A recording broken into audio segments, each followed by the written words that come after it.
ആരുടെയും ശത്രുവല്ലാതിരുന്നിട്ടും മഹാരാജാവ് യുധിഷ്ഠിരൻ 4 പ്രതിരോധ സേനാ വിഭാഗങ്ങളെ അശ്വം, ഗജം, രഥം, കാലാൾ അസുരന്മാരുടെ ശത്രുവായ ശ്രീകൃഷ്ണ ഭഗവാന്റെ അമ്പടിക്കായി വിന്യസിച്ചു.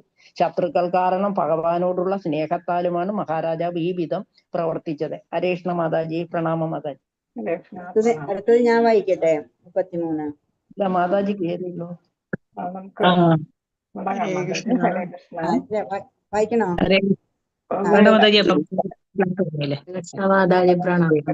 പ്രണാമം മാതാജി. ഹരേ കൃഷ്ണ. നമോ ഭഗവതേ വാസുദേവായ. നാരായണം നരം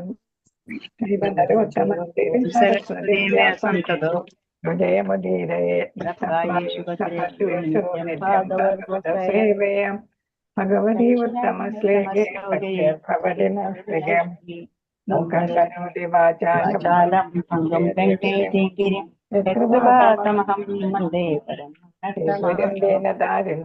ചൈതന്യമീശ്വരം പരമാനന്ദമാധവം ജ്ഞാനതിമിരാന്തസ്യ ജ്ഞാനാഞ്ജനശലാകയ ചക്ഷുരുന്മീലിതം യേന തസ്മൈ ശ്രീ ഗുരവേ നമഃ. ചൈതന്യമനോഭീഷ്ടം സ്ഥാപിതം യേന ഭൂതലെ സ്വയം രൂപകഥാ മഹ്യം ദദാതി സപദാന്തികം. നമോ വിഷ്ണുപാദായ കൃഷ്ണപ്രേഷ്ഠായ ഭൂതലേ ശ്രീമതേ ജയപതാക സ്വാമിന്യതി നാമിനെ. നമാചാര്യപാദായ നിധൈകൃപപ്രദായിനെ ഗൗരഗദാധാമദായ നഗരഗ്രാമതാരിണേ. നമോ വിഷ്ണുപാദായ കൃഷ്ണപ്രേഷ്ഠായ ഭൂതലേ ശ്രീമതേ ഭക്തിവേദാന്ത സ്വാമിന്യതി നാമിനെ. നമസ്തേ സരസ്വതേ ദേവേ ഗൗരവാണി പ്രചാരിണേ നിർവിശേഷ ശൂന്യവാദി പാശ്ചാത്യദേശതാരിണേ. ജയ ശ്രീകൃഷ്ണ ചൈതന്യ പ്രഭു നിത്യാനന്ദ ശ്രീ അദ്വൈത ഗദാധര ശ്രീവാസാദി ഗൗര ഭക്തവൃന്ദ.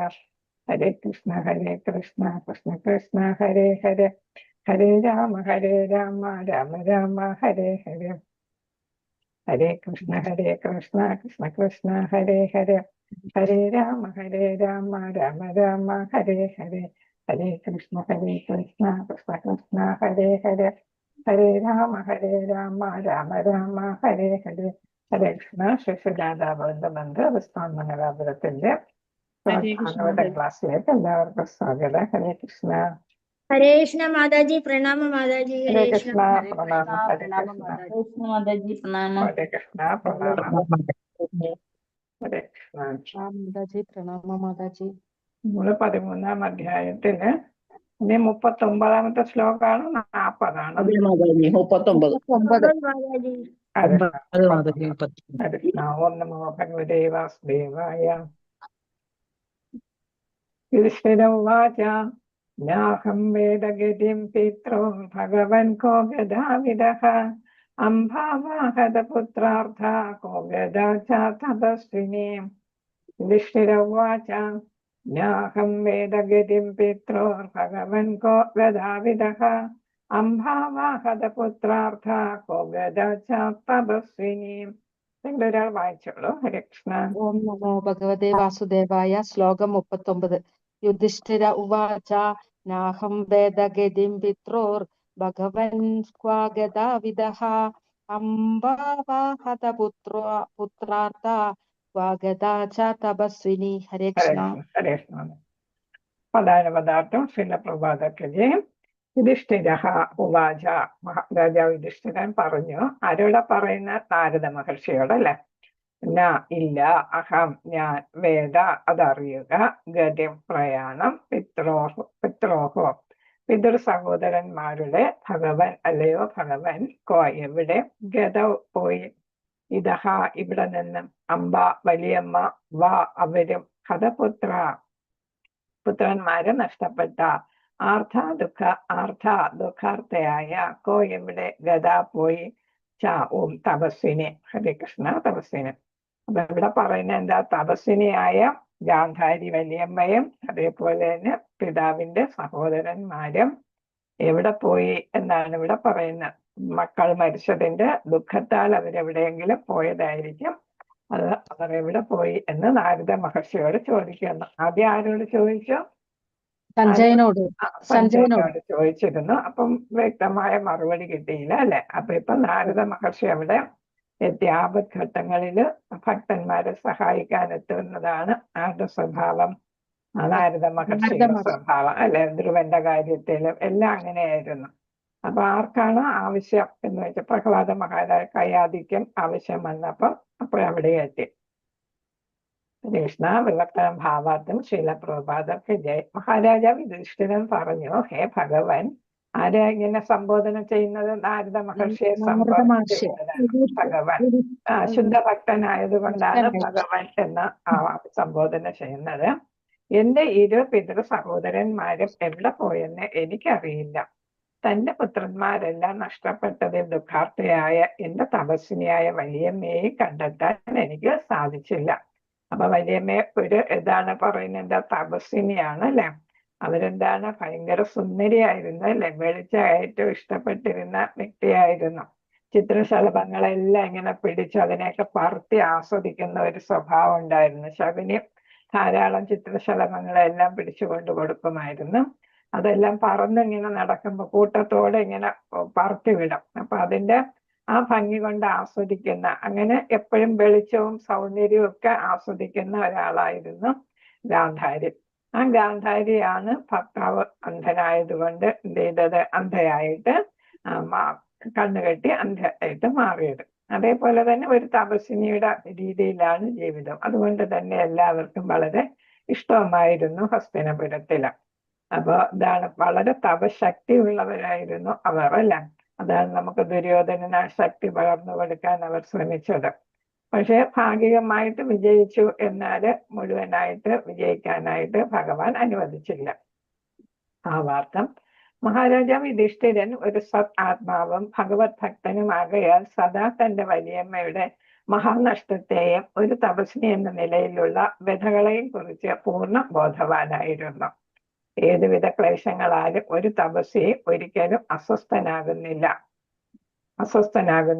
അത് അദ്ദേഹത്തെ ആത്മീയ പുരോഗമന പാതയിൽ സശക്തന് ദൃഢചിത്തനുമാക്കി തീർക്കുന്നു. നിരവധി ക്ലേശകരമായ സാഹചര്യങ്ങളിലുള്ള അവരുടെ സ്വഭാവ വൈശിഷ്ട്യം കാരണം രാജ്ഞി ഗാന്ധാരി ഒരു തപസ്വിനിയുടെ ഉത്തമ ഉദാഹരണമാകുന്നു.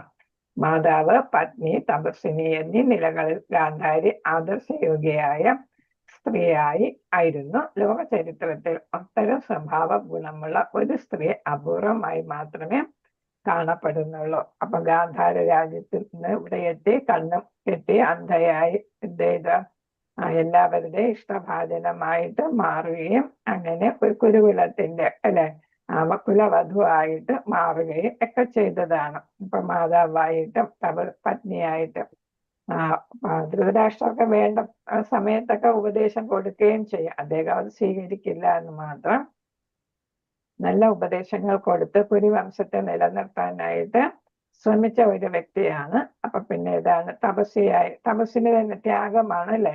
അപ്പൊ വളരെ ഇഷ്ടപ്പെട്ട കാര്യങ്ങളൊക്കെ ത്യജിക്കുന്നതാണ് ആരെന്ന് പറയുന്നത് ത്യാഗി. അവരാണ് തപസ്വി അല്ലെങ്കിൽ തപസ്വിനി എന്നൊക്കെ നമ്മൾ പറയുന്നത്.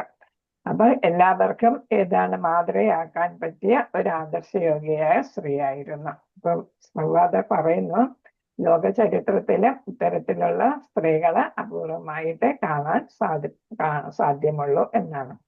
ശ്ലോകം 40. ശ്രീല പ്രഭുപാദക്ക് ജയ്. ഓം നമോ ഭഗവതേ വാസുദേവായ. കർണധാരൈവാപാരേ ഭഗവാൻ പാരദർശക അധാവഭാഷേ ഭഗവാൻ നാരദോ മുനി സത്തമാം. കർണധാര ഇവാപാരേ ഭഗവാൻ പാരദർശനഃ ആബഭാഷേ ഭഗവാൻ നാരദോ മുനി സത്തമഃ. വായിച്ചോളാണെങ്കിൽ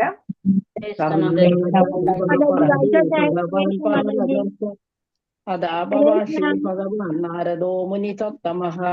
ഹരേ കൃഷ്ണ. എല്ലാവരും കൂടെ ചോദിക്കുമ്പോ എനിക്ക് ആരെയും പറയാൻ പറ്റാത്ത ഒരവസ്ഥയാവും. അപ്പൊ ഒരാൾ വായിച്ചു തുടങ്ങിയാൽ മറ്റുള്ളവരങ്ങ് നിർത്തുക. ഹരേ കൃഷ്ണ. പദാനുപദാർത്ഥ ശീല പ്രഭുപാദക്ക് ജയ്.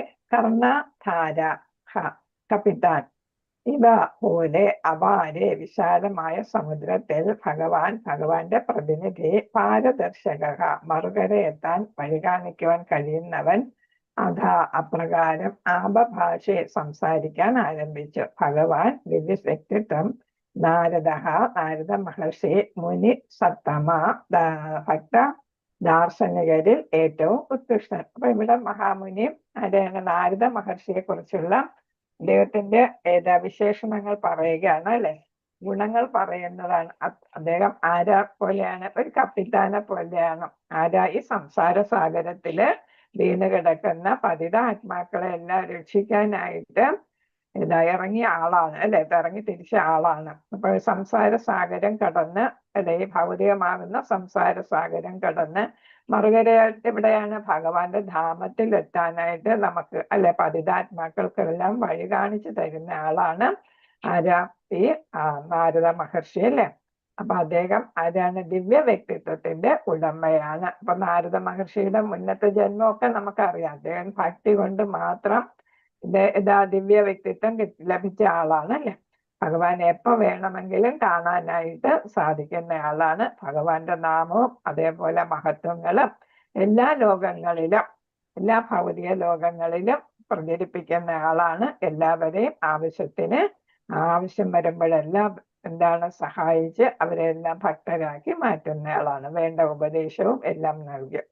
അങ്ങനത്തെ നാരദ മഹർഷി ആരാണ്? ഭക്തദാർശനികരിൽ ഏറ്റവും ഉന്നത ശ്രേഷ്ഠനാണ്, ഭക്തനാണ്, അതേസമയം ഫിലോസഫറുമാണ്, അല്ലെ? അപ്പൊ തത്വങ്ങൾ പറഞ്ഞു കൊടുക്കുന്ന ആളാണ് ദാർശനികൻ എന്ന് പറയുന്നത്. ഫിലോസഫർ ഭക്തനും കൂടെയാണ്, ഭഗവാന്റെ ഏറ്റവും വലിയ ഭക്തൻ. ശ്രീല പ്രഭുപാദർക്ക് ജയ വിവർത്തനം ഭാവാർത്ഥം.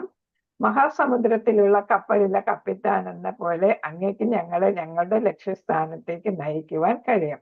അപ്പൊ ഇവിടെ പറയുന്നത് എന്താണ്? ഒരു സമുദ്രത്തിൽ കപ്പിത്താൻ എങ്ങനെയാണോ കപ്പലിനെ മറുകരയിൽ എത്തിക്കുന്നത്, അതേപോലെയാണ് ഈ സമുദ്രമാകുന്ന സംസാര സാഗരത്തിൽ നിന്നും ഈ ഭൗതികമാകുന്ന സംസാര സാഗരത്തിൽ നിന്നും മറുകരയിലേക്ക്, ലക്ഷ്യസ്ഥാനത്തേക്ക്, ഭഗവാന്റെ അടുത്തേക്ക് എല്ലാ ജീവാത്മാക്കളെയും എത്തിക്കുന്നത്. അപ്രകാരം അഭിസംബോധന ചെയ്യപ്പെട്ട ദിവ്യ പുരുഷനും ഭക്തദാർശനികരിൽ ഏറ്റവും ഉത്കൃഷ്ടനുമായ ശ്രേഷ്ഠനുമായ ദേവർഷി നാരദൻ സംസാരിക്കാൻ തുടങ്ങി. അപ്പൊ എന്താണ്? ഉപദേശകനാണ്, പിന്നെ ആരും ആണ്? ഭക്തനുമാണ്. അദ്ദേഹം യുധിഷ്ഠിര മഹാരാജാവിന് മറുപടി പറയാനായിട്ട് തുടങ്ങി. ഭാവാർത്ഥം. വ്യത്യസ്ത തരത്തിലുള്ള ദാർശനികന്മാരുണ്ട്. അവരിൽ എല്ലാവരിലും വെച്ച് ഏറ്റവും ശ്രേഷ്ഠൻ പരമദിവ്യോത്തമ പുരുഷനെ ദർശിച്ചവരും ഭഗവാന്റെ അതീന്ദ്രിയ പ്രേമയുധ സേവനത്തിൽ ആത്മസമർപ്പണം ചെയ്തവരും ആകുന്നു. അപ്പൊ ഇവിടെ പലതരത്തിലുള്ള ദാർശനികർ എന്ന് പറയുമ്പോൾ ഏതാണ്? ഓരോ ഫിലോസഫി, ഓരോ ഇസംസ്, തിയറികൾ, അല്ലെ? അപ്പൊ ഓരോ തിയറികൾ പറയുന്നവരുണ്ട്. നമുക്കറിയാം സോഷ്യലിസം, കമ്മ്യൂണിസം, ഹ്യൂമനിസം, അങ്ങനെയുള്ള തിയറികള്. പിന്നെ ജ്ഞാനമാർഗത്തെ കുറിച്ച് പറയുന്നവര്, അഷ്ടാംഗ മാർഗത്തെ കുറിച്ച് പറയുന്നവര്, അഷ്ടാംഗ യോഗയെ കുറിച്ച് പറയുന്നവര്, അങ്ങനെ പല പല ദാർശനികന്മാരാണ്. ഓരോ തിയറിയെ കുറിച്ച് പറയുന്നവരെയൊക്കെ നമ്മൾ ദാർശനികരെന്ന് പറയും. അവരിൽ ഏറ്റവും ശ്രേഷ്ഠനാരാണ്? ഭഗവാനെ കുറിച്ച്, അല്ലെ, പറയുന്നവരും ഭഗവാനെ ദർശിച്ചവരും. നാരദ മഹർഷിക്ക് എപ്പോ വേണമെങ്കിലും ദർശിക്കാം, അല്ലെ? അപ്പൊ എത്ര പ്രാവശ്യം ദർശിച്ചു എന്ന് നമുക്ക് പറയാൻ പറ്റത്തില്ല. അത്രത്തോളം പ്രാവശ്യം ഭഗവാനെ ദർശിച്ചു. ഭഗവാന്റെ അതീന്ദ്രിയ പ്രേമയുധ സേവനത്തിൽ ആത്മസമർപ്പണം ചെയ്തവരും ആകുന്നു. മഹാബലിയെ പോലെ സ്വയം സമർപ്പിതരായവരാണ്, അല്ലെ? അപ്പൊ അങ്ങനെയുള്ളവരാണ് പ്രേമയുധ സേവനം ചെയ്യുന്നവര്, സ്വയം സമർപ്പിതരായവര്. അവരാണ് ഏറ്റവും വലിയ ദാർശനികൻ എന്നാണ് പറയുന്നത്. ഭഗവാന്റെ അത്തരം പരിശുദ്ധ ഭക്തരിലെല്ലാം വെച്ച് പ്രമുഖൻ ദേവർഷി നാരദനാകുന്നു. ആകയാലാണ് അദ്ദേഹത്തെ എല്ലാ ഭക്ത ദാർശനികരിലും വെച്ച് ഏറ്റവും ഉത്കൃഷ്ടനെന്ന് ഇവിടെ പരാമർശിച്ചിരിക്കുന്നത്. അപ്പൊ എങ്ങനെയാണ്? എന്തുകൊണ്ടാണ് അദ്ദേഹം ഉത്കൃഷ്ടൻ എന്ന് പറയുമ്പോൾ ജ്ഞാനവും എല്ലാ തരത്തിലും ശ്രേഷ്ഠതയുള്ളത് കൊണ്ടാണ് അദ്ദേഹത്തെ ഉത്കൃഷ്ടൻ എന്ന് പറയുന്നത്. അപ്പൊ അദ്ദേഹം ഭക്തനും ദാർശനികനുമാണ്. അപ്പൊ എല്ലാം ഭക്തരിലും വെച്ച് പരിശുദ്ധനായിട്ടുള്ള ആളാണ്. ആധികാരികനായ ആത്മീയാചാര്യനിൽ നിന്നും വേദാന്ത ദർശനം ശ്രമിച്ച് പര്യാപ്തമായി പാണ്ഡിത്യമുള്ള തത്വജ്ഞാനിയാകാത്ത പക്ഷം ഒരാൾക്ക് ഉൽപ്പന്നമായ ഭക്തദാർശികനായി തീരാൻ സാധ്യമല്ല. അപ്പൊ ഇവിടെ എന്താണ്? യഥാർത്ഥ ഗുരുശിഷ്യ പരമ്പരയിലൂടെ വരുന്നവർക്ക് മാത്രമേ യഥാർത്ഥത്തിൽ ദാർശനികനാകാനായിട്ട് സാധിക്കൂ. അത് എങ്ങനെ? ഭക്തനുമായിരിക്കും, അല്ലെ? ഭക്തദാർശനികൻ. ഇവിടെ നാരദ മുനി വേദാന്തികളിൽ നിന്നാണ് അല്ലെ? ചാതുർമാസ വേദാന്തികളിൽ നിന്നാണ് ആത്മജ്ഞാനം നേടിയത് അല്ലെ? അപ്പൊ ഏറ്റവും നല്ല ആളുകളിൽ നിന്നാണ് അദ്ദേഹം നേടിയത്. അതുകൊണ്ട് തന്നെ അദ്ദേഹത്തിന് അടുത്ത ജന്മത്തില് ആരായിട്ട് മാറാൻ പറ്റും? നാരദ മഹർഷിയായി എപ്പോഴും ഭഗവാനെ സ്തുതിക്കാനും സേവനം നടത്താനും കാണാനും ഒക്കെ പറ്റിയ ആളായിട്ട് മാറി. ഒരു നിശ്ചയമായും അതിവിശ്വസ്തനും പണ്ഡിതനും പരിത്യാഗം ചെയ്തവനും ആകാത്ത പക്ഷം അയാൾക്ക് ഒരു ശുദ്ധ ഭക്തനാകാൻ സാധിക്കത്തില്ല. വിശ്വസ്തനായിരിക്കണം, അതിവിശ്വസ്തനായിരിക്കണം, പരിത്യാഗം എല്ലാം ത്യജിക്കാൻ പറ്റുന്ന ആളായിരിക്കണം. പിന്നെ ഏതാണ്? ജ്ഞാനം, ഭഗവാനെ കുറിച്ചും ആത്മാവിനെ കുറിച്ചും ജീവസത്തകളെ കുറിച്ചൊക്കെയുള്ള ജ്ഞാനവും ഉണ്ടായിരിക്കണം. ഒരു പരിശുദ്ധ ഭഗവത് ഭക്തന് നമ്മെ അജ്ഞതയുടെ മറുകരയിൽ എത്തിക്കാൻ വേണ്ടുന്ന മാർഗനിർദ്ദേശം നൽകാൻ കഴിയുന്നു. അപ്പൊ പാണ്ഡിത്യം ഒരാവശ്യമാണ് അല്ലെ? പാണ്ഡിത്യം ഉണ്ടെങ്കിൽ എന്ത് ചെയ്യാൻ പറ്റും? ജ്ഞാനം പറഞ്ഞു കൊടുക്കാം, വിദ്യ പറഞ്ഞു കൊടുക്കാൻ പറ്റും. വിദ്യ എന്ന് പറയുന്നത് എന്താണ്? അജ്ഞതയെ അകറ്റുന്നത് അല്ലെ? അന്ധകാരത്തെ അകറ്റുന്നതാണ് വിദ്യ എന്ന് വെച്ചാൽ ഭഗവാനെ കുറിച്ചുള്ള യഥാർത്ഥത്തിലുള്ള അറിവ് പകർന്നു കൊടുക്കാനായിട്ട് സാധിക്കും. ആ അറിവും കൂടെ ഉള്ളപ്പോഴാണ് നമുക്ക് ഭക്തിയുത സേവനം ശരിയായിട്ട് നടത്താനും സാധിക്കുന്നത്. പാണ്ഡവരെല്ലാവരും ഭഗവാന്റെ പരിശുദ്ധ ഭക്തരായിരുന്നതിനാൽ ദേവർഷി നാരദ മഹാരാജാവ് യുധിഷ്ഠിരന്റെ കൊട്ടാരം പതിവായി സന്ദർശിച്ചിരുന്നു. അപ്പൊ ഭക്ത സംഘമാണ് അല്ലെ? അപ്പൊ പാണ്ഡവരെല്ലാം ഭക്തരാണ്, അതീവ ഭക്തരാണ്. അതുകൊണ്ട് ഏതാണ്? പരമഭക്തനായ നാരദരും എന്ത് ചെയ്യുന്നു? ഇടയ്ക്കിടയ്ക്ക് സത്സംഗത്തിന് വരുന്നു. നമ്മൾ സത്സംഗത്തിൽ ചെയ്യുന്നത് പോലെ തന്നെ അവിടെ വേറൊരു തരത്തിലുള്ള സത്സംഗമാണ് അവിടെ നടക്കുന്നത് അല്ലെ? ഉന്നത തലത്തിലുള്ള സത്സംഗമാണ്. അപ്പൊ ഇവർക്കുള്ള സംശയങ്ങളൊക്കെ തീർത്തു കൊടുക്കാനായിട്ട് നാരദ മഹർഷിക്ക് സാധിക്കും. അതേപോലെ തന്നെ ഭക്തരുമായിട്ടുള്ള സഹവാസം ശുദ്ധ ഭക്തർ ഇഷ്ടപ്പെടുകയും ചെയ്യും. മാത്രവുമല്ല ആവശ്യമുള്ളപ്പോഴൊക്കെ അവർക്ക് അവിടെ സതുപദേശം നൽകാനും ദേവർഷി സദാ തയ്യാറായിരുന്നു. അങ്ങനെയാണ് ഇപ്പൊ ഒരാവശ്യം വന്നപ്പോ ദേവർഷി എന്ത് ചെയ്തത്? സതുപദേശം നൽകാനായിട്ട് എത്തിച്ചേർന്നിരിക്കുന്നത്. ശ്ലോകം 41.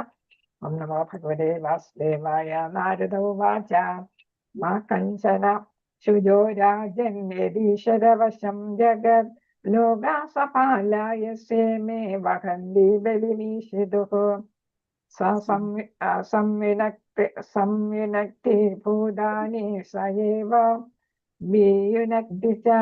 ഇവിടെ സംയുനക്തി, ഇവിടെ എന്താണ്? വിയുനക്തി അല്ലെ? സംയുനക്തി വിയുനക്തി. മാ കഞ്ചന സുജോ രാജന്യദീശ്വരവശം ജഗത് ലോകാസപാലായ സേമേ വഹന്തി ബലിമീഷിതുഃ സംയുനക്തി ഭൂതാനി സയേവ വിയുനക്തി ച. വായിച്ചുള്ളവരാണ്. ഹരേ കൃഷ്ണ. ഹരേ കൃഷ്ണ.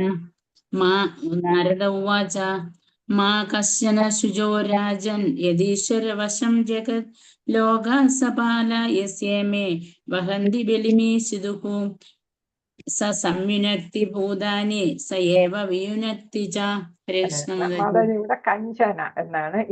ഇഞ്ചി എന്നുള്ള ചായാണ്. ചായ ഞായും ചായും അല്ലെ? അപ്പൊ കഞ്ചന. മറ്റേതാണെങ്കിൽ ഷായും ചായ. ഹരേ കൃഷ്ണ. കഞ്ചന ഇത് ഇഞ്ചി എന്നുള്ള ഇഞ്ച. ഹരേ കൃഷ്ണ. പദാനുപദാർത്ഥം. നാരദ ഉവാച. നാരദർ അരുളി ചെയ്തു. മാ ഒരിക്കലും അരുത് അല്ലെ? മാ നമ്മൾ നേരത്തെ കേട്ടിട്ടുണ്ട്. മരുത്തുക്കൾ മാ എന്നാണ് അവിടെ പറഞ്ഞത് അല്ലെ? ഇന്ദ്രൻ അവരെ കൊന്നപ്പോൾ അവര് കരഞ്ഞപ്പോ എന്താണ്? മാ എന്നാണ് പറഞ്ഞത്. കരയരുത്, അരുത് എന്നാണ് പറഞ്ഞത് അല്ലെ? അതുകൊണ്ടാണ് അവർക്ക് ആ പേര് വന്നതെന്നാണ്. കഞ്ചന എല്ലാ വിധത്തിലും ശുചഹ അങ്ങ് വിലപിക്കുക. രാജൻ ഹേ രാജൻ ഏത് തന്നിമിത്തം ഈശ്വരവശം പരമപുരുഷ ഭഗവാന്റെ നിയന്ത്രണത്തിന് കീഴിൽ ജഗത്ത് ലോകം ലോകാഹ എല്ലാ ജീവാത്മാക്കളും സപാല അവരുടെ നേതാക്കൾ ഉൾപ്പെടെ യസ്യ ആരുടെ ഇവയെല്ലാം വഹന്തി വഹിക്കുക ബലിം ആരാധനാ മാർഗം ഈഷിതു സംരക്ഷിക്കപ്പെടുവാൻ സഹ അദ്ദേഹം സംയുനക്തി സമ്മേളിക്കുന്നു ഭൂതാനി എല്ലാ ജീവാത്മാക്കളും സഹ അദ്ദേഹം ഏവ കൂടാതെ വിയുനക്തി പിരിയുന്നു. അപ്പൊ എന്താണ്? അപ്പം രണ്ട് ഓപ്പോസിറ്റ്സ് ആണ് ഇവിടെ പറയുന്നത് അല്ലെ? എല്ലാം ഭഗവാന്റെ നിയന്ത്രണത്തിലാണ് അല്ലെ? ഭഗവാൻ ഇച്ഛിക്കുന്നത് പോലെ എല്ലാം നടക്കാം. ഭഗവാൻ എന്തെന്ന് സൃഷ്ടിക്കണമെന്ന് വിചാരിച്ചാൽ സൃഷ്ടിക്കാം, പിന്നെ സംഹരിക്കണമെന്ന് വിചാരിച്ചാല് സംഹരിക്കും. അപ്പം ഏതാണ് ആ സൃഷ്ടിയും സംഹാരവും എല്ലാം നടത്തുന്നത് ഭഗവാൻ തന്നെയാണ്. ഭഗവാന്റെ ഇച്ഛ അനുസരിച്ചാണ് ഇവിടെ എല്ലാം. നമ്മൾ ജനിക്കുന്നതും മരിക്കുന്നതും എല്ലാം ഭഗവാന്റെ ഇച്ഛ അനുസരിച്ചാണ് എന്നുള്ളതാണ്. എല്ലാം നിയന്ത്രിക്കുന്നത് ഭഗവാനാണ്. അപ്പൊ ഇവിടെ നാരദർ പറയുന്ന അല്ലയോ വിവർത്തനം ശ്രീല പ്രഭുപാദർക്ക് ജയ, അല്ലയോ ധർമ്മിഷ്ഠനായ രാജാവ്. അപ്പൊ ഇവിടെ അതാണ് യുധിഷ്ഠിരന് ഒരു ക്വാളിഫിക്കേഷൻ ആണല്ലേ, ധർമ്മിഷ്ഠൻ വിശേഷണമാണ്. ധർമ്മിഷ്ഠനായ രാജാവെ, ഏവരും പരമോന്നതനായ ഭഗവാന്റെ നിയന്ത്രണത്തിന് കീഴിലാകയാൽ ആർക്ക് വേണ്ടിയും വിലപിക്കരുത്. അപ്പൊ ഭഗവാൻ എന്താണ് ഇച്ഛിക്കുന്നത് അത് നടക്കും. അതുകൊണ്ട് നമ്മൾ അതിനെ കുറിച്ച് ആലോചിച്ച് വിലപിക്കേണ്ട കാര്യമില്ല അല്ലെ. അതാണ് അർജുനനും ഉപദേശിച്ചത് അല്ലേ, നീ എല്ലാവരെയും വധിച്ചോളൂ എന്നാ പറഞ്ഞത്. ആകയാൽ എന്റെ എല്ലാ ജീവാത്മാക്കളും അവരുടെ അധിപന്മാരും സുരക്ഷിതരായിരിക്കാനായി തുടർന്ന് ആരാധന ചെയ്യുന്നു. ഏവരെയും ഒന്നിപ്പിക്കുന്നതും അകറ്റുന്നതും പരമപുരുഷൻ മാത്രമാകുന്നു. അപ്പൊ എല്ലാവരും ഒന്നിപ്പിക്കുക എന്ന് വെച്ചാൽ ഏതാണ്, ഇവിടെ ബന്ധുക്കൾ അല്ലെ, സഹോദരങ്ങൾ, ബന്ധുക്കൾ എല്ലാവരെയും ഒന്നിപ്പിക്കുന്നത് ഭഗവാനാണ്. ഇന്ന ആളുകൾ ഇന്ന ആളുകളുടെ ബന്ധുക്കളാകട്ടെ എന്ന് ഭഗവാൻ ഇച്ഛിക്കും. അപ്പൊ ധൃതരാഷ്ട്രരും ഗാന്ധാരിയൊക്കെ യുധിഷ്ഠിരന്റെ വലിയമ്മയും വലിയച്ഛനാകട്ടെ എന്ന് ഭഗവാൻ ഇച്ഛിച്ചിരുന്നു. അതുകൊണ്ട് അവരങ്ങനെയായി. അപ്പൊ അതേപോലെ തന്നെ പാണ്ഡുവിന്റെ പുത്രരാകട്ടെ എന്ന് ഇച്ഛിച്ചു, അതുകൊണ്ട് പാണ്ഡുപുത്രരായി. അപ്പൊ അതേപോലെ തന്നെ അകറ്റുന്നതും സമയമാകുമ്പോൾ കാലമാകുമ്പോൾ അവരെ അകറ്റുകയും ചെയ്യാം. അപ്പൊ അടുപ്പിക്കുന്നതും അകറ്റുന്നതും എല്ലാം ഭഗവാൻ തന്നെയാണ് എന്നിവിടെ പറ. അതുകൊണ്ട് നിങ്ങൾ വിലപിക്കേണ്ട കാര്യമില്ല. അപ്പൊ അവരകന്നു പോയത് കൊണ്ട് നിങ്ങൾ ദുഃഖിക്കേണ്ട കാര്യമില്ല എന്നാണ്. എല്ലാം ഭഗവാന്റെ ഇച്ഛ. ഭഗവാന്റെ ഇച്ഛ നടക്കുമ്പോൾ നമ്മൾ സന്തോഷിക്കുകയാണ് വേണ്ടത് എന്നുള്ളതാണ്. ഭാവാർത്ഥം ശ്രീല പ്രഭാതർക്കിന്റെ ഭൗതിക ലോകത്തിലായാലും ആത്മീയ ലോകത്തിലായാലും സർവ്വജീവാത്മാക്കളും പരമദിവ്യോത്തമ പുരുഷനായ ഭഗവാന്റെ നിയന്ത്രണത്തിലാണ്. അപ്പൊ ഇവിടെ നമ്മൾ എന്താണ് 1/4 ഭാഗമേ ഭൗതിക ലോകമുള്ളൂ, 3 ഭാഗം ഏതാണ് ആത്മീയ ലോകമാണെന്ന് പഠിച്ചിട്ടുണ്ട് അല്ലെ. അപ്പൊ ആത്മീയ ലോകത്തിൽ ഭഗവാൻ എല്ലാം നേരിട്ട് പ്രവർത്തിക്കും. ഭൗതിക ലോകത്ത് ചിലപ്പോൾ ഭഗവാൻ നേരിട്ട് വരും, പലപ്പോഴും ഭഗവാൻ പ്രതിനിധികളെ അയക്കുകയായിരിക്കും ചെയ്യുക. അപ്പം നേരിട്ടോ അല്ലെങ്കിൽ പ്രതിനിധികളോ വഴി ഭൗതിക ലോകത്തെയും ആത്മീയ ലോകത്തെ നേരിട്ട് ഭഗവാൻ എന്ത് ചെയ്യുന്നു, നിയന്ത്രിക്കുന്നു. ഈ പ്രപഞ്ചാധിപനായ ബ്രഹ്മാവ് മുതൽ നിസാരനായ ഉറുമ്പ് വരെ ഏവരും പരമോന്നതനായ ഭഗവാന്റെ ആജ്ഞാനുവർത്തികളാണ്. അപ്പൊ ആദ്യം ഭഗവാൻ ബ്രഹ്മാവിനെ സൃഷ്ടിച്ചു. എന്നിട്ട് സൃഷ്ടികർമ്മം നടത്താനായിട്ട് ബ്രഹ്മാവിനെ ഏൽപ്പിക്കുകയായിരുന്നു ചെയ്തത്. അപ്പൊ ഭൗതിക ലോകത്ത് ബ്രഹ്മാവിലൂടെയാണ് ഭഗവാൻ നിയന്ത്രണം നടത്തിയത് അല്ലെ. അതവിടെ പറഞ്ഞത്. അപ്പൊ നമുക്ക് പ്രധാന ഉദാഹരണം ആര് തന്നെയാണ്, ബ്രഹ്മാവ് തന്നെയാണ് നിയന്ത്രിച്ചത്, സൃഷ്ടികർമ്മം നടത്തി. അപ്പൊ നിയന്ത്രിക്കുന്ന ആളായിട്ട് സൃഷ്ടിയുടെ നിയന്താവ് ആയിട്ടാര് ബ്രഹ്മാവ് മാറുന്നു. അപ്പൊ ഏവരും ആര് മുതൽ ബ്രഹ്മാവ് മുതൽ ഉറുമ്പ് വരെ ഓരോരുത്തരും, ഉറുമ്പുകൾക്കും നേതാക്കന്മാര് കാണും അല്ലെ, ലീഡർ കാണും. അതല്ലേ വരിയായിട്ട് ഇങ്ങനെ പോകുന്നത്. അപ്പൊ നമ്മള് തേനീച്ചയൊക്കെ കുറിച്ച് പഠിച്ചിട്ടുണ്ട് അല്ലെ. അപ്പൊ എല്ലാത്തിനും നേതാവ് കാണും, രാജ്ഞി രാജാവും ഒക്കെ കാണും. അവരെല്ലാം ഭഗവാന്റെ ആജ്ഞാവർത്തികളാണ് എന്നാണ് പറയുന്നത്. അപ്രകാരം ജീവാത്മാവിന്റെ വ്യവസ്ഥാപിതമായ അവസ്ഥ ഭഗവാന്റെ നിയന്ത്രണത്തിന് കീഴിലുള്ള വിധേയത്വമാകുന്നു. അപ്പൊ നമ്മളെല്ലാം ആർക്ക് വിധേയരാണ്, ഭഗവാന് വിധേയരായവരാണ്. അപ്പൊ ഭഗവാൻ എന്ത് കൽപ്പിക്കുന്നു അത് നമ്മൾ പ്രവർത്തിക്കുന്നു. ഇൻഡയറക്റ്റ് ആയിട്ട് നമുക്കത് തോന്നിക്കും, പരമാത്മാവായിട്ടിരുന്നും തോന്നിക്കും അല്ലെ. എനിക്ക് മനസ്സിൽ തോന്നി എന്ന് നമ്മൾ പലപ്പോഴും പറയും. ഏതെങ്കിലും ഒരു കാര്യം ചെയ്യുമ്പോൾ എനിക്ക് മനസ്സിൽ തോന്നി എന്ന് പറയും. അപ്പൊ അത് ആരാണ്, പരമാത്മാവ് നമ്മുടെ ഉള്ളിലിരുന്ന് ഇന്നത് ചെയ്യൂ എന്നിങ്ങനെ പറയുന്നതാണ്. അപ്പൊ എല്ലാ അവസ്ഥയും ആരുടെ നിയന്ത്രണത്തിലാണ്, ഭഗവാന്റെ. അപ്പൊ ഒരു ജീവാത്മാവ് എന്ന് പറയുമ്പോൾ അത് മനുഷ്യനാണോ മൃഗമാണോ ഏതാണെങ്കിലും ഭഗവാൻ നിയന്ത്രിക്കുന്നു. ഭഗവാന്റെ ഡയറക്ഷൻ അനുസരിച്ച് നമ്മൾ പ്രവർത്തിക്കുന്നു. മൂഢജീവാത്മാവ് വിശേഷിച്ചും മനുഷ്യൻ പരമപുരുഷന്റെ നിയമത്തിനെതിരായി അസ്വാഭാവികമായി വിപ്ലവം നടത്തുന്നു. നമുക്കെല്ലാം പിടിച്ചെടുക്കണമെന്നുള്ള ഒരാഗ്രഹമാണ് അല്ലെ, പ്രകൃതിയെ കീഴ്പ്പെടുത്തണം എന്നുള്ള ഒരാഗ്രഹത്തില് പരമപുരുഷന്റെ നിയമത്തിനെതിരെ. നിയമം എന്താണ്, ഈശാവാസം ഇതം സർവം എന്നാണ് അല്ലെ. ഓരോരുത്തർക്കും അർഹതപ്പെട്ടത് മാത്രം എടുക്കുക എന്നാണ് പറയുന്നത് അല്ലെ. മറ്റുള്ളവന്റെ മുതൽ കാംക്ഷിക്കാതിരിക്കുക, അതാണ് ഭഗവാന്റെ നിയമം. പക്ഷെ നമ്മൾ എന്ത് ചെയ്യുന്നു, അതിനെതിരായിട്ട് നമ്മളെല്ലാം പിടിച്ചെടുക്കാനായിട്ട് നോക്കുന്നു. അപ്രകാരം ഒരു അസുരനായി അഥവാ നിയമലംഘകനായി ദണ്ഡിക്കപ്പെടുന്നു. അപ്പൊ ഒരു മനുഷ്യൻ എന്താണ് മൂഢനായത് കാരണം അയാൾ ഭഗവാന്റെ ഇച്ഛയ്ക്ക് എതിരായിട്ട് പ്രവർത്തിക്കുമ്പോൾ അയാൾ ആരായിട്ട് മാറുന്നു? നിയമലംഘകനായിട്ട് മാറുന്നു. അങ്ങനെ അയാൾ ആരായിട്ട് പിറക്കുന്നു? അസുരനായിട്ട് അടുത്ത ജന്മം പിറക്കുന്നു. അപ്പൊ മനുഷ്യൻ സത്സ്വഭാവത്തിന് പകരം അസുര സ്വഭാവമുള്ള ആളായിട്ട് മാറുന്നു. അത് ശിക്ഷയാണ്. ഒരു ജീവാത്മാവ് പരമപുരുഷനായ ഭഗവാന്റെ ആജ്ഞയാൽ ഒരു പ്രത്യേക നിലയിൽ സ്ഥാപിക്കപ്പെടുകയും വീണ്ടും ആ നിലയിൽ നിന്ന് മാറ്റപ്പെടുകയും ചെയ്യുന്നു. ഇപ്പൊ നമ്മളെല്ലാം മനുഷ്യരായിട്ട്, ഇപ്പൊ ഞാൻ വിരജ മാതാജിയായിട്ട്, വിജയലക്ഷ്മി മാതാജി, അതുപോലെ പങ്കജാക്ഷി മാതാജി, വിജയേശ്വരി മാതാജി, പ്രസന്ന മാതാജി, വസന്ത മാതാജി, ഇങ്ങനെ ഓരോരുത്തരായിട്ട് നമ്മൾ സ്ഥാപിച്ചിരിക്കുകയാണ് അല്ലെ. ഇതൊക്കെ ആരുടെ ആജ്ഞയാണ്? ഭഗവാന്റെ ആജ്ഞയാണ്. അപ്പൊ നമുക്ക് എല്ലാവർക്കും ഓരോ പ്രത്യേക നില ഉണ്ടായിട്ടുണ്ട്. അപ്പൊ ആ നിലയിൽ നമ്മൾ ഇവിടെ ഇപ്പൊ പെരുമാറുകയാണ്, പ്രവർത്തിക്കുകയാണ് ചെയ്യുന്നത്. അപ്പൊ എല്ലാം ഭഗവാന്റെ ഇച്ഛയാണ് എന്നാണ്, നിയന്ത്രണത്തിലാണ്. പരമോന്നതനായ ഭഗവാന്റെയോ അദ്ദേഹത്തിന്റെ ആധികാരിക കർത്താക്കളുടെയോ ആജ്ഞയെ ഉല്ലംഘിക്കാൻ ആർക്കും കഴിയില്ല. അപ്പൊ ബ്രഹ്മാവാണ് നമ്മളെ സൃഷ്ടികർമ്മം നടത്തിയത്. പിന്നെ ദേവന്മാരെയൊക്കെ പല ചുമതലകൾ ഏൽപ്പിച്ചിട്ടുണ്ട്. അപ്പൊ അതൊക്കെ ഏതാണ്? നിയമ ഗ്രന്ഥങ്ങളിലൊക്കെ പറയുന്നുണ്ട്. മനുസ്മൃതി തുടങ്ങിയ ഗ്രന്ഥങ്ങളിലെല്ലാം നമ്മൾ എങ്ങനെ ജീവിക്കണം എന്നൊക്കെ പറയുന്നുണ്ട് അല്ലെ. ഭക്തിരസാമൃത സിന്ധുവിൽ നമ്മൾ എങ്ങനെ ഭക്തി ചെയ്യണമെന്ന് പറയുന്നുണ്ട്. ഉപദേശാമൃതത്തിൽ നമുക്ക് ഒരുപാട് ഉപദേശങ്ങൾ തരുന്നു. ഈശോപനിഷത്തിൽ നമുക്ക് വേണ്ട നിർദ്ദേശങ്ങളൊക്കെ തരുന്നു. അത് ആരിലൂടെ? ഇതേപോലെ ഭഗവാന്റെ പ്രതിനിധികളിലൂടെ, ഗുരുക്കന്മാരിലൂടെയും ഒക്കെ ആയിട്ട്, അല്ലെങ്കിൽ ഭരണകർത്താക്കളിലൂടെയും രാജർഷിമാരൊക്കെ ഉണ്ടായിരുന്നു അല്ലെ.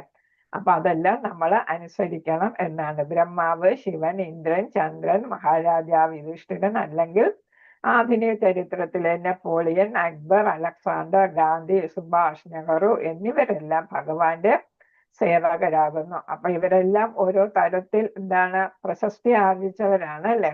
അപ്പൊ ദേവന്മാരുണ്ട്, ബ്രഹ്മാവ് മുതലുള്ള മറ്റു ദേവന്മാരുണ്ട്.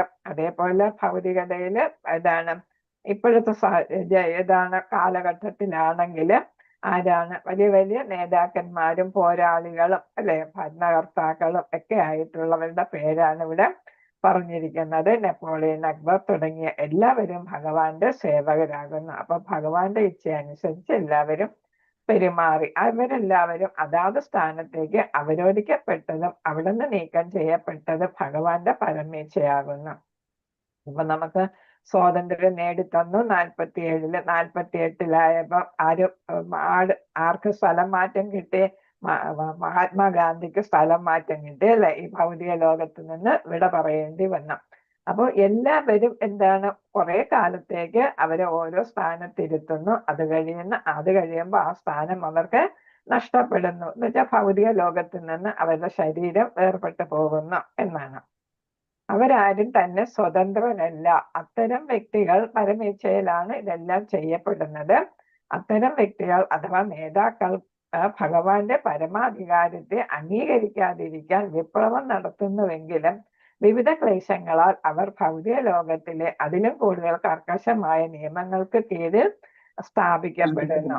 അപ്പൊ ഇവിടെ എന്താണ്? ഇവരെല്ലാം നെപ്പോളിയനൊക്കെ കടൽ കടന്നു വന്ന് ഫ്രാൻസിനെ സ്വതന്ത്രമാക്കാനായിട്ട് അല്ലെ, അവിടുത്തെ ഡിനാസ്റ്റി, ഫ്രാൻസിലെ ഡിനാസ്റ്റിയിൽ നിന്നും, ബൂർബൻ ഡിനാസ്റ്റിയാന്ന് തോന്നുന്നു, ആ ഡിനാസ്റ്റിയിൽ നിന്നും ഫ്രാൻസിനെ രക്ഷപ്പെടുത്താനായിട്ട് നാട് കടത്തിയെങ്കിലും കടൽ നീന്തി കടന്നു വന്നാണ് അദ്ദേഹം യുദ്ധം ചെയ്ത് ഫ്രാൻസിനെ രക്ഷപ്പെടുത്തി. പക്ഷെ മറ്റ് യൂറോപ്യന്മാരെല്ലാവരും കൂടെ ചേർന്ന് അദ്ദേഹത്തെ വീണ്ടും നാട് കടത്തി. പിന്നെ എന്ത് ചെയ്തു? സ്ലോ പോയിസണിങ്ങിലാണ് അദ്ദേഹം മരണപ്പെട്ടത് എന്നുള്ളതാണ്. അപ്പൊ അക്ബറും അതേപോലെ അക്ബർ ദ ഗ്രേറ്റ് എന്നാണ് പറയുന്നത് അല്ലെ, Alexander the great, Mahatma Gandhi, Subhash Chandrabose അല്ലെ, പിന്നെ ആരാണ്? ജവഹർലാൽ നെഹ്റു. ഇവരെല്ലാം വളരെ പ്രശസ്തരാണ്. അവരെല്ലാം അവരവരുടേതായിട്ടുള്ള കർത്തവ്യങ്ങൾ നിറവേറ്റി. ചിലപ്പോ അവരെന്താണ്? ചിലർ നല്ല തരത്തിൽ മരണപ്പെടുന്നു, നാച്ചുറൽ ഡെത്ത് ആയിരിക്കും. ചിലരൊക്കെ എന്താ? നെപ്പോളിയൻ, പിന്നെ അതേപോലെ തന്നെ സുഭാഷ് ചന്ദ്രബോസ്, ഗാന്ധി, അവരൊക്കെ എന്തെന്ന് അപകടത്തിലും അതേപോലെ അങ്ങനെ പലതരത്തില് എന്ന് വെച്ചാൽ ശരിയായിട്ടുള്ള രീതിക്കല്ലാതെ തന്നെ നെപ്പോളിയനൊക്കെ ചെറുപ്പത്തിലെ മരണമടയേണ്ടി വന്നു. അപ്പൊ അങ്ങനെയൊക്കെ അവര് തിരിച്ചു പോകേണ്ടി വന്നു എന്നാണ്. അപ്പൊ അവരെല്ലാം ഭഗവാന്റെ പരമാധികാരത്തെ അംഗീകരിക്കാതിരിക്കുവാൻ വിപ്ലവം നടന്നുവെങ്കിലും വിവിധ ക്ലേശങ്ങളാൽ അവർ ഭൗതിക ലോകത്തിലെ അതിലും കൂടുതൽ കർക്കശമായ നിയമങ്ങൾക്ക് കീഴിൽ സ്ഥാപിക്കപ്പെടുന്നു. അപ്പൊ ആരാണ്? പ്രത്യേകിച്ച് ഇവിടെ എന്താണ്? നെപ്പോളിയൻ അദ്ദേഹത്തിന് തടവ് പുള്ളിയാക്കി അല്ലേ, ഇത്രയും വീരന്. അപ്പൊ നാട് കടത്തി. അപ്പൊ കുറേശ്ശെ വിഷം കൊടുത്ത് കൊല്ലുകയും ചെയ്തു. അപ്പൊ അവിടെ കർക്കശമായ നിയമങ്ങൾ അവിടെ ഉദാഹരണമായിട്ട് നമുക്ക് എടുക്കാം. ആകയാൽ വിഡ്ഢിയായ മനുഷ്യൻ മാത്രമേ ഭഗവാൻ ഇല്ല എന്ന് അഭിപ്രായപ്പെടുകയുള്ളൂ. അപ്പൊ ഇവിടെ നടക്കുന്നത് എന്തും ഭഗവാന്റെ അറിവോട് കൂടിയാണ് നടക്കുന്നത്, നല്ലതായാലും ചീത്തയായാലും. മഹാരാജാവ് യുധിഷ്ഠിരൻ തന്റെ വൃദ്ധരായ പിതൃ സഹോദരന്മാരുടെയും വല്യമ്മയുടെയും പെട്ടെന്നുള്ള വേർപാടിൽ അതീവ പരവശനാകയാൽ ഈ നഗ്ന സത്യത്തെ അദ്ദേഹത്തിന് ബോധ്യപ്പെടുത്തുക ആയിരുന്നു ആര് ചെയ്തത്? നാരദ മഹർഷി. മഹാരാജാവ് ധൃതരാഷ്ട്രൻ ആ നിലയിലേക്ക് നിയോഗിക്കപ്പെട്ടത് അദ്ദേഹത്തിന്റെ പൂർവ്വകർമ്മ അനുസരണമാകുന്നു. അപ്പൊ ആരുടെ? ധൃതരാഷ്ട്രരുടെ പൂർവ്വകർമ്മത്തിന്റെ ഫലമായിട്ടാണ് അദ്ദേഹം എന്ത് ചെയ്തത്? കൊട്ടാരം ഉപേക്ഷിച്ച് പോകാനായിട്ട് ഇടയായത്. അപ്പൊ ഒരു നല്ല കർമ്മം എന്തെങ്കിലും ചെയ്തിട്ടുണ്ടായിരിക്കും. അതുകൊണ്ടാണ് വിദുരരുടെ ഉപദേശം അവസാന ഘട്ടത്തിലെങ്കിലും കേൾക്കാനും അതനുസരിച്ച് പ്രവർത്തിക്കാനും ആർക്ക് സാധിച്ചത്? ധൃതരാഷ്ട്രർക്ക് സാധിച്ചത്. അല്ലെങ്കിൽ വീണ്ടും അദ്ദേഹം ജനിച്ചും മരിച്ചുമൊക്കെ ഇരുന്നേനെ എന്നുള്ളതാണ്. പണ്ട് ആർജിച്ചു കൂട്ടിയ കർമ്മഫലമായി അദ്ദേഹം മുമ്പേ തന്നെ ദുഃഖമോ സുഖമോ അനുഭവിച്ചു കഴിഞ്ഞിരുന്നു അല്ലെ. സുഖവും അനുഭവിച്ചു, ഇഷ്ടംപോലെ ദുഃഖവും അനുഭവിച്ചു, രണ്ടും ഇഷ്ടം പോലെ അനുഭവിച്ചു അല്ലെ.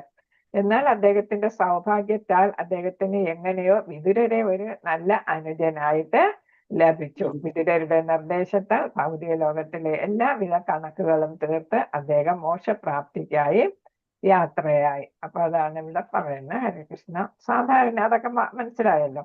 സാധാരണയായി ഒരുവന് അർഹമായ സന്തോഷത്തിന്റെയും ദുരിതത്തിന്റെയും ഗതിയെ മാറ്റാൻ ഒരു ആസൂത്രിത പദ്ധതിയാൽ സാധ്യമല്ല. അപ്പൊ നമ്മൾ വിചാരിച്ചാൽ ഒന്നും നടക്കത്തില്ല. നമ്മളിപ്പോ വളരെ സന്തോഷിച്ചിരിക്കുമ്പോഴായിരിക്കും എന്തെങ്കിലും പെട്ടെന്ന് ഒരു ബാഡ് ന്യൂസ് വരുന്നത് അല്ലെ. അപ്പൊ നമ്മൾ വിചാരിക്കും എന്നും നമുക്ക് ഇതുപോലെ സന്തോഷമായിരിക്കും എന്നാണ്. പക്ഷെ വിചാരിച്ചിരിക്കാതെ നമുക്ക് ദുഃഖ കാരണങ്ങൾ വന്നുകൂടുന്നു. അപ്പൊ നമുക്കിതൊന്നും നിയന്ത്രിക്കാൻ പറ്റത്തില്ല.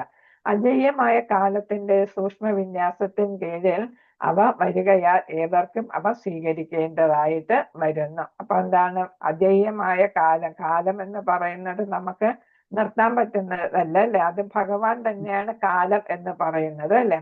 അപ്പൊ ആർക്കും ജയിക്കാൻ പറ്റാത്തതാണ് അജയ്യം എന്ന് പറയുന്നത്. അപ്പൊ ആർക്കും നിയന്ത്രിക്കാൻ സാധിക്കാത്ത കാലത്തിന്റെ സൂക്ഷ്മമായിട്ടുള്ള വിന്യാസത്തിന് കീഴിൽ എല്ലാം ഏതാണ് വളരെ സൂക്ഷ്മമായിട്ടാണ് എല്ലാം വ്യാപിപ്പിച്ചിരിക്കുന്നത് അല്ലെ, വിസ്തരിച്ച് ഇട്ടിരിക്കുന്നത്. അപ്പൊ ഇന്നതെല്ലാം ഇന്ന കാലങ്ങളിൽ നടക്കണം എന്ന് വിചാരിക്കുക. അപ്പൊ നമുക്ക് ചിലർ വിചാരിക്കും 10-30 വയസ്സായിട്ട് എൻ്റെ മോന് കല്യാണം ആയില്ല, അല്ലെ മോക്ക് കല്യാണം ആയില്ല.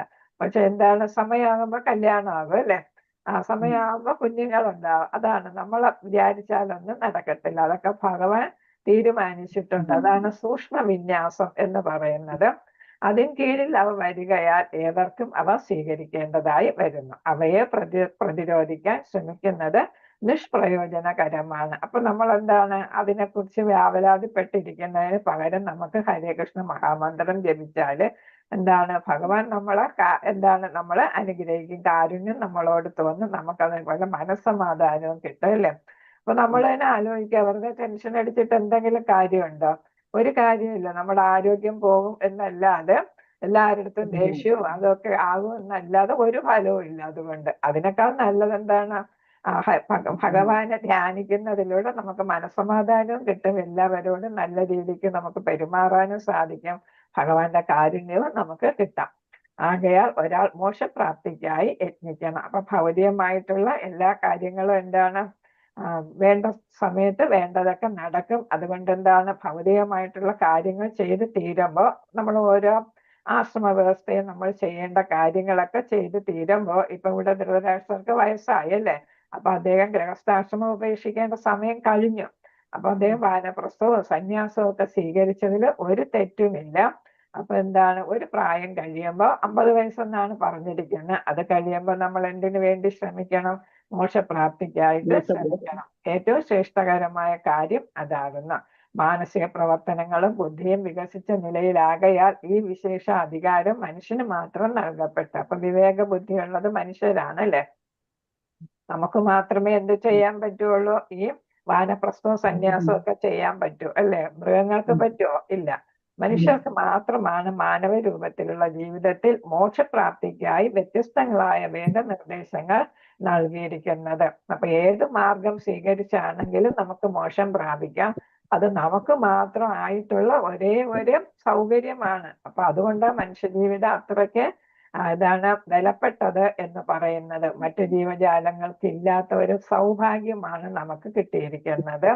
വികസിച്ച ബുദ്ധിയുടെ ഈ അവസരം ദുരുപയോഗപ്പെടുത്തുന്ന ഒരാൾ സത്യത്തിൽ ദണ്ഡനാർഹനാണെന്ന് മാത്രമല്ല, ഈ വർത്തമാന ജീവിതത്തിലോ ഭാവി ജീവിതത്തിലോ നാനാ പ്രകാരത്തിലുള്ള ദുരിതങ്ങളിൽ തള്ളപ്പെടുന്നു. അപ്പൊ മനുഷ്യ ജീവിതം വേണ്ട പോലെ ഉപയോഗിച്ച് മോക്ഷപ്രാപ്തിക്ക് ശ്രമിച്ചില്ല എങ്കിൽ വീണ്ടും നമുക്ക് പല പല ജന്മങ്ങളിലേക്ക് പോകും അല്ലെ. അതൊക്കെ നമുക്ക് എന്താണ്? നമുക്ക് കിട്ടുന്ന ദണ്ഡനമാണ്, ശിക്ഷയാണ് എന്നുള്ളതാണ്. ഉയർന്ന തലത്തിൽ നിന്ന് നമ്മൾ താഴെ തലത്തിലേക്ക് പോകും. അപ്പൊ ഒന്നോ രണ്ടോ ജീവികളാണ്, ഗരുഡൻ അല്ലെങ്കിൽ ഗജേന്ദ്രൻ, അങ്ങനെയുള്ള കുറച്ചു പേർക്ക് മറ്റു ജീവികൾക്ക് മോക്ഷപ്രാപ്തി കിട്ടിയിട്ടുള്ളൂ അല്ലെ. അപ്പൊ അതൊക്കെ അവർ അത്രയും വലിയ ഭക്തരായിരുന്നു മുൻ ജന്മങ്ങളിൽ എന്നതുകൊണ്ടാണ്. അതുകൊണ്ട് നമ്മൾ എന്ത് ചെയ്യുക? ഈ മനുഷ്യജന്മം ഏറ്റവും നന്നായിട്ട് ഉപയോഗപ്പെടുത്തി ഭാവിയെ സുരക്ഷിതമാക്കുക എന്ന് വെച്ചാൽ പുനർജന്മം ഇല്ലാതിരിക്കാനുള്ള കർമ്മങ്ങളെല്ലാം പ്രവർത്തികളെല്ലാം നമ്മൾ ചെയ്യുക. ഭാവി ജീവിതത്തിലോ നാനാ പ്രകാരത്തിലുള്ള ദുരിതങ്ങളിലോ അല്ലെങ്കിൽ തള്ളപ്പെടും. പരമപുരുഷൻ ഏവരെയും നിയന്ത്രിക്കുന്നത് ഔവണ്ണമാകുന്നു. അപ്പൊ അർഹതപ്പെട്ടവർക്കെല്ലാം മോക്ഷം നൽകുകയും അനർഹരായവർക്ക് ആ തരത്തിലുള്ള ശിക്ഷാ നടപടികൾ, ദണ്ഡനങ്ങൾ നൽകുകയും ചെയ്യുന്നത് ആര് തന്നെയാണ്? ഭഗവാൻ തന്നെയാണ് എന്നാണ് ഇവിടെ പറയുന്നത്. ഹരേ കൃഷ്ണ. മാതാജി 26 ആ കഴിഞ്ഞ വാർത്തകൾ രൂപസ്യ കൃപാ സിന്ധു ഭേവജ പതിതാ